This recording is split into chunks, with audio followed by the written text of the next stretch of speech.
ma thèse d'État, notamment, le texte prophétique en France, est fondée sur l'étude des recueils. Différents recueils, comme le Mirabilis Liber, mais comme bien d'autres. Et le recueil, la Bible est un recueil aussi, quelque part. C'est pas, il faut bien les choses comme elles sont.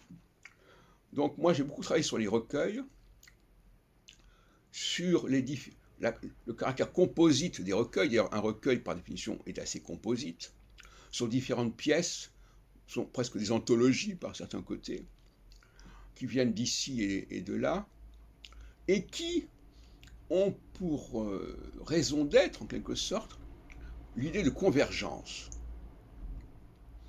On nous ramène des pièces diverses, mais qui disent la même chose, qui convergent. Bon. C'est la stratégie du recueil, de la collection. Et effectivement, il y a aussi des éléments de recyclage, il y a des éléments où l'on change les dates pour que la date qui avait été annoncée au départ et qui n'a pas marché soit relancée pour une autre période, etc., etc. Enfin, tout ça est parfaitement expliqué, semble-t-il, dans mes travaux à ce sujet. Je vous invite à lire cet ouvrage qui est paru en 99 aux presses du Septentrion et qu'on trouve aussi sur Internet, etc. Et qui couvre quand même une période qui va du 15e au début du 20e siècle. Donc, on est dans le déjà-vu, si vous voulez. Et tout l'art de ce genre de travail, c'est justement de repérer les emprunts, les recyclages, et aussi les modifications, les retouches qui ont pu se produire sur tel et tel texte.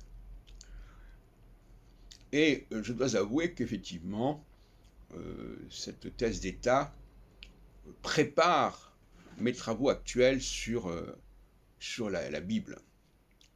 Et que la Bible, finalement, je ne parle même pas des commentaires qui jouent un rôle important dans ces différents corpus, la Bible est un recueil, je l'ai montré suffisamment, parce que le paradoxe d'un recueil, c'est que c'est à la fois convergent et à la fois composite.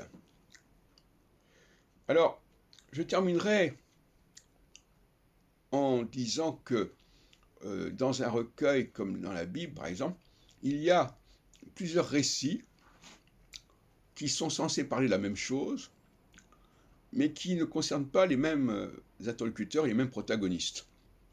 Je vous renvoie notamment à ce que j'ai écrit sur l'édit de Cyrus impliquant le retour de Babylone vers Jérusalem. Il y a deux versions, une version qui concerne les Judéens et une autre version qu'on trouve dans le livre d'Isaïe, dans les derniers chapitres du Deutéro-Isaïe, qui est axée sur les Israélites, par exemple.